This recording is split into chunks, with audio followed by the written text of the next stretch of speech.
Attention to all my friends in NSC physics class. Today our topic is very important long question. 12th class का एक बहुत ही important long question आज हमारा topic है. एक important long question. ये हमारा जो हेडिंग है ये क्वेश्चन है. कई बार 5 मार्क्स के लॉन्ग क्वेश्चंस में ये क्वेश्चन रिपीट हो चुके हैं. इस एक क्वेश्चन के अंदर कई शॉर्ट क्वेश्चंस भी छिपे हुए हैं. तो क्या करना है दोस्तों, आज हमें एक फॉर्मूला डिड्यूस करना है. डिडक्शन मीन्स क्या होता है? प्राप्त करना, एस्टैब्लिश करना. एस्टैब्लिश भी हो सकता है. आपको एक फॉर्मूला निकालना है, डिड्यूस करना है. किसका? इलेक्ट्रिक फील्ड इंटेंसिटी का. इलेक्ट्रिक फील्ड इंटेंसिटी किसी एक पॉइंट पर, एट ए पॉइंट, किसी एक पॉइंट पर, ड्यू टू इलेक्ट्रिक डाइपोल. कोई इलेक्ट्रिक डाइपोल हो और उसके अराउंड, उसके फील्ड में ही कहीं पर कोई पॉइंट हो, उस पॉइंट पर इलेक्ट्रिक फील्ड इंटेंसिटी का क्या फॉर्मूला होगा, उसे हम लोग आज डिराइव करने जा रहे हैं. तो दोस्तों इसके लिए कैलकुलस की जरूरत पड़ेगी. दोस्तों बिना कैलकुलस के फिजिक्स नहीं होता. इसलिए मैंने आपको पिछले वीडियो में कैलकुलस का बेसिक कंसेप्ट दिया है. आपसे रिक्वेस्ट है आप उसे भी एक बार देख लें. इसमें डिफरेंशिएशन अभी शुरू किया गया है, डिफरेंशियल कैलकुलस. एक बार जो लोगों ने खासकर कैलकुलस नहीं पढ़ा है, जो मैथ के स्टूडेंट्स नहीं हैं, वो जरूर उस वीडियो को ज्यादा से ज्यादा देखें, शेयर करें, लाइक करें. दोस्तों चलते हैं हम लोग आज का जो हमारा टॉपिक है, एक लॉन्ग क्वेश्चन, इसे सॉल्व करने. It is most important long type question. तो दोस्तों सबसे पहले हम लोग एक फिगर बनाएंगे जिसमें दिखाएंगे कि एक इलेक्ट्रिक डाइपोल है. Electric dipole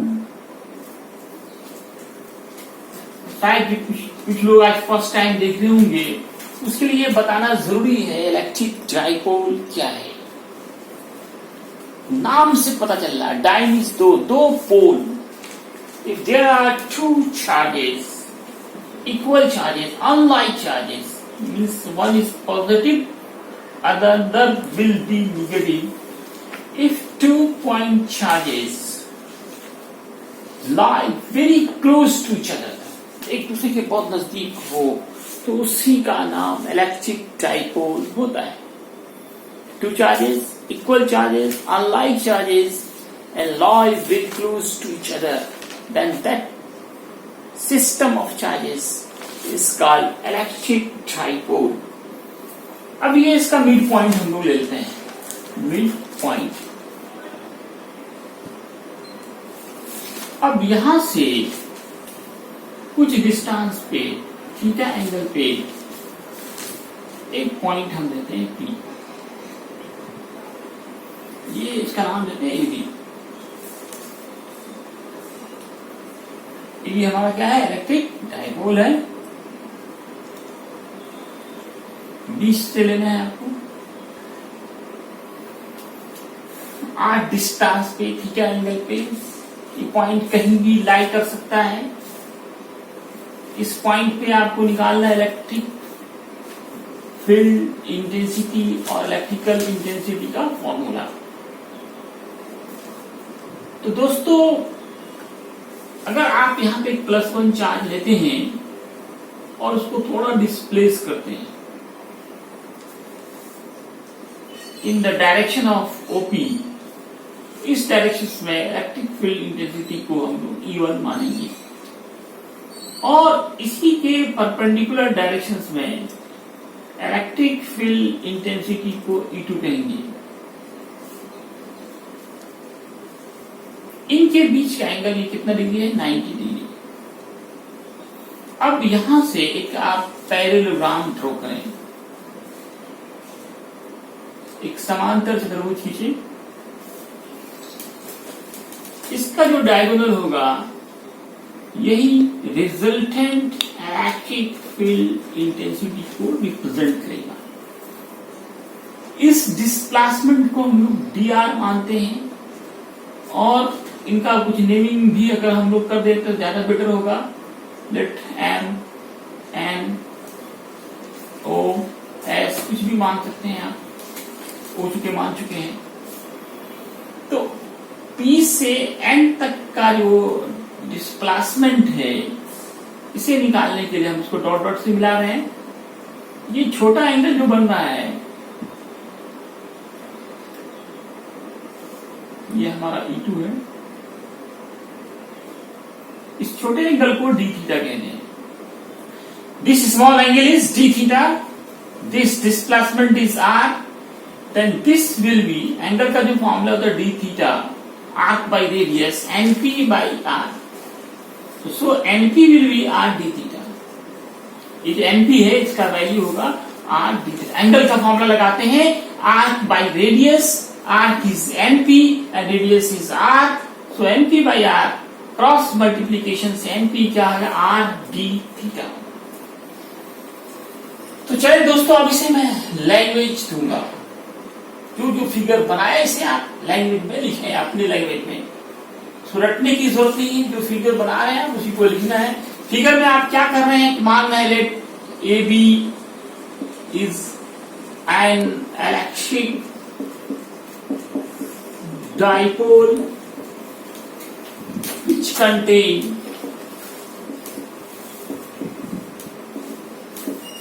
minus q and plus q charges at a distance of 12. A point P lie at a distance of r from its midpoint O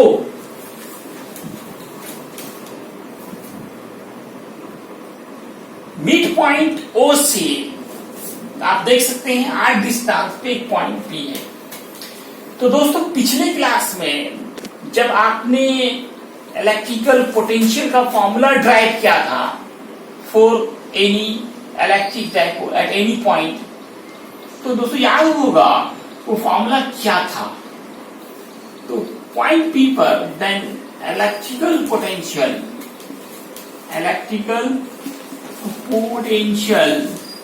eight point P due to electric dipole,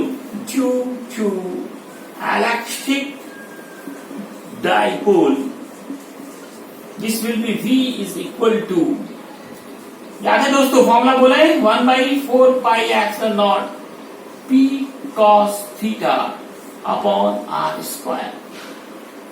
ये formula हम लोगों ने पिछले class में proof करके दिखाया गया था। एक इंपॉर्टेंट लॉन्ग क्वेश्चन ये भी था हमारा, और एक रिलेशन बताया था E और V के बीच, E और V के बीच।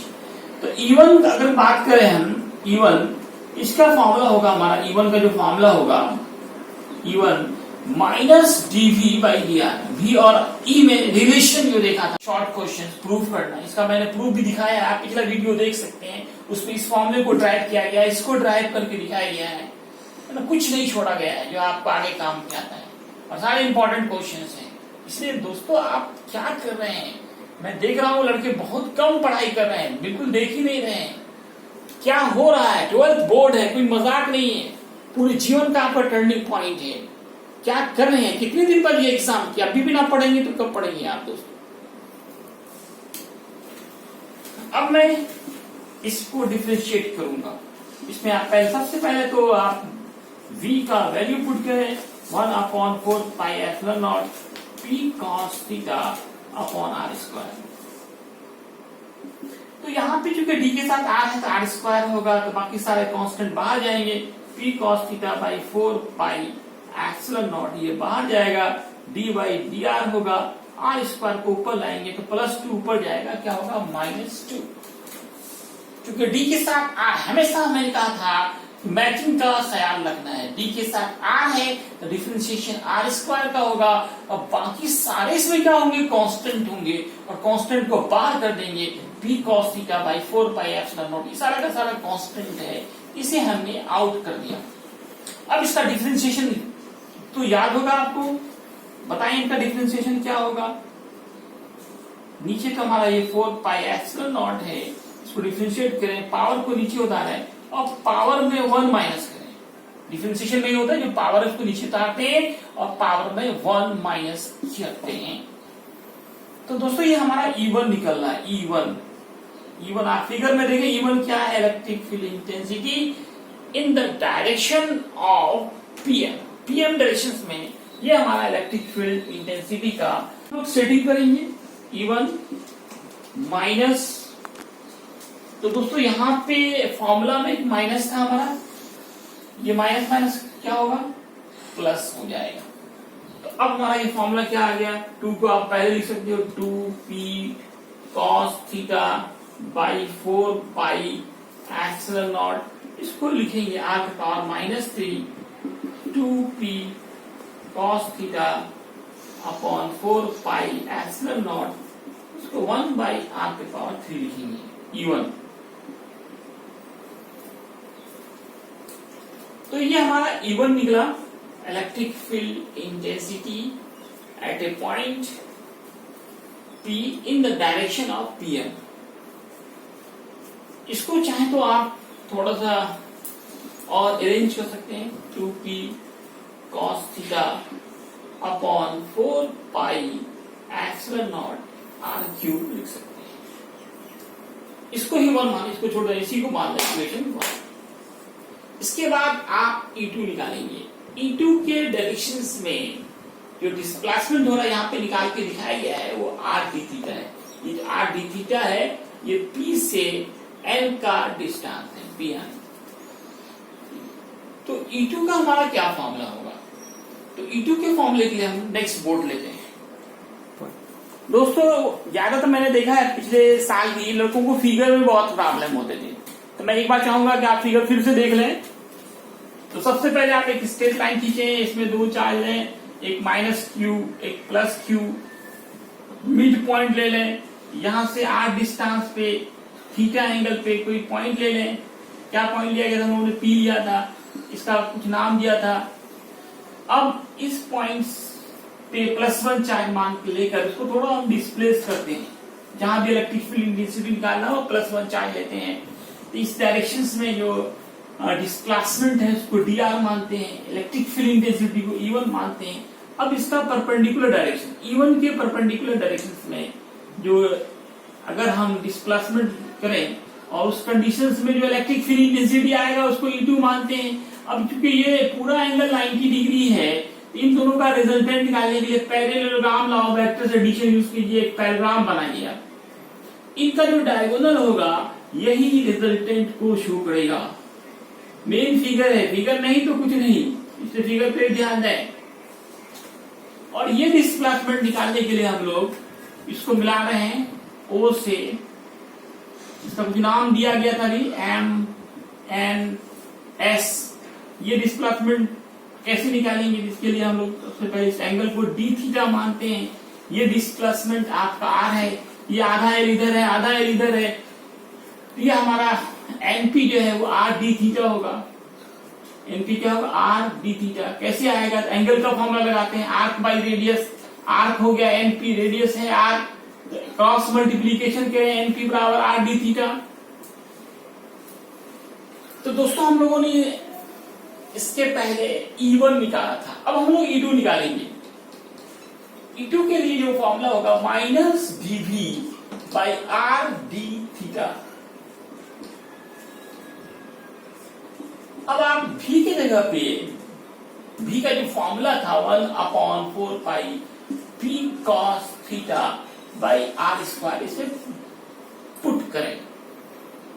v का जो फॉर्मूला है उसे आप इसमें रख दें डी की जगह पे। ये हमारा D D by R D theta है। अब आप फिर देखें यहाँ पे डी के साथ नीचे क्या है, थीटा है। हमेशा मैचिंग का ख्याल रखना पड़ता है। डी के साथ थीटा है तो कॉस थीटा को हम लोग यहाँ पे डिफरेंशिएट करेंगे, बाकी सब सारे कांस्टेंट उसको बाहर करेंगे। Minus P 4 pi epsilon naught R square गुने आर, तो आर क्यूब होगा, कॉस थीटा का माइनस साइन थीटा होगा। कॉस थीटा का डिफरेंशिएशन क्या होगा, माइनस साइन थीटा। अब पढ़ा ना फॉर्मूला, कॉस थीटा का डिफरेंशिएशन डी के साथ थीटा था तो डिफरेंशिएशन सिर्फ कॉस थीटा का होगा, बाकी सारे के सारे कांस्टेंट होंगे। पी बाहर गया, 4 पाई एप्सिलॉन नॉट बाहर गया, ये आर स्क्वायर आर से मल्टीप्लाई होकर आर क्यूब बन गया। इस तरह से ये क्या हुआ हमारा, P sine theta upon 4 pi epsilon naught R cube. तो ये हमारा E2 निकल गया। इसको एक इक्वेशन मान लें आप। अब आप E1 E2 के बीच का एंगल देख सकते हैं। फिगर में देखें 90 डिग्री है, ये परपेंडिकुलर है। इनका जो रिजल्टेंट होगा, रिजल्टेंट इलेक्ट्रिक फील्ड इंटेंसिटी या net electric field intensity at point P due to electric dipole, इसके लिए हम लोग जो फॉर्मूला बैठाएंगे वो root under E1 square plus E2 square करेंगे। E1 की जगह पर आपने पीछे जो निकाला है इक्वेशन, क्या आया था, 2p cos theta upon 4 pi epsilon naught R cube से पुट करेंगे, इस पे स्क्वायर करेंगे। E2 की जगह पे फिर आप p sine theta by 4 pi epsilon naught R cube, फिर इस पे स्क्वायर करेंगे आप।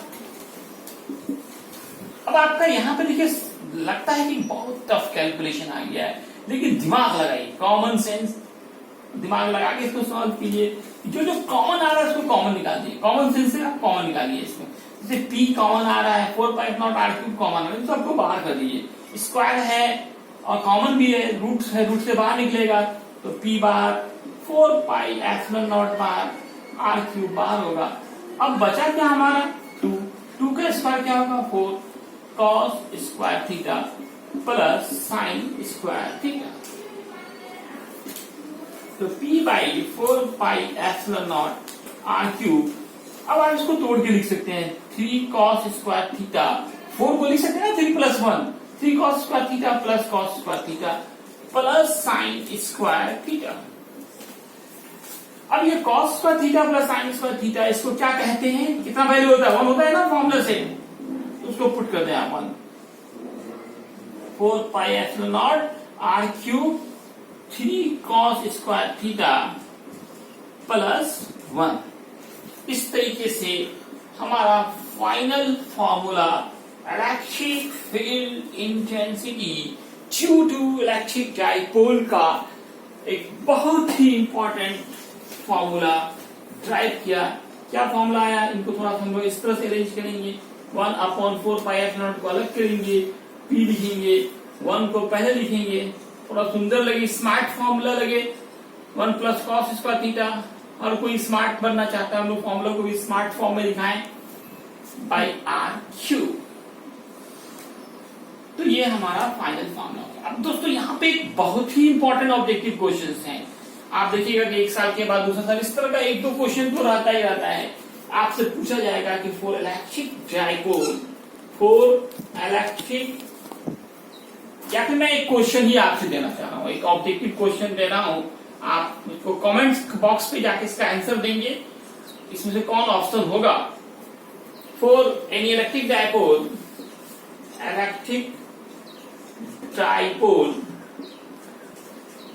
which one of the following is correct? Which one of the following is correct? कौन इसमें से सही है। ऑब्जेक्टिव का जमाना है, आपको पता है 50% ऑब्जेक्टिव होगा। इसमें एक इंपॉर्टेंट ऑब्जेक्टिव जो बार बार रिपीट होते रहते हैं, मैं दे रहा हूं आपको, आप खुद से दिमाग लगाएं। E proportional 1/r, E proportional 1/r square, E proportional 1/r cube, and D में कहा E प्रोपोर्शनल r स्क्वायर। इनमें से कौन सही है? उम्मीद है कि हर किसी से बन जाना चाहिए क्वेश्चन। बहुत ही इंपॉर्टेंट ऑब्जेक्टिव है, ये आपका होमवर्क जा रहा है। हर कोई से रिक्वेस्ट है, आप YouTube के कमेंट बॉक्स पे जाकर इसके आंसर को जरूर कमेंट करके बताएं। दोस्तों, कुछ लोगों को कहना है कि सर YouTube पे समझ में नहीं आ रहा है। मैं कह रहा हूं ये क्लास से ज्यादा बेटर है। क्लास में तो मैं एक बार समझा देता हूं, फिर वो खत्म हो जाता है। YouTube पे तो आप जितना बार इसको सर्च करना चाहें, जितनी बार देखना चाहें, जितनी बार समझना चाहें, उतनी बार आप इसको देख सकते हैं, समझ सकते हैं। दोस्तों, एक एक फिल्म को आप 2 बार, 3 बार, 4 बार, 5 बार देख सकते हैं। क्या आप पढ़ाई को नहीं देख सकते? एक वीडियो को नहीं देख सकते? जैसे ही मोबाइल में हाथ लगा और गेम खेलना शुरू कर देते हैं, आप लोग कुछ और करना शुरू कर देते हैं। तो दोस्तों, ये 12th बोर्ड है, मजाक नहीं है, पूरे जीवन का टर्निंग पॉइंट है। अब सिर्फ 6 महीने बचे हैं आपके पास। वक्त को गंवाए नहीं, ज्यादा से ज्यादा आप स्टडी करें, इसको आप अपने कॉपी में भी नोट करें, है ना। 2 बार 3 बार देखें, पूरा जूम करके देखें, है ना। तो दोस्तों, उम्मीद है कि ये आपको समझ में आ गया होगा। आज की क्लास आपको कैसा लगा जरूर कमेंट बॉक्स पे जाके आप इसे कमेंट करें, ज्यादा से ज्यादा शेयर करें, लाइक करें और अपने दोस्तों को भी बताएं, इसे सब्सक्राइब करें।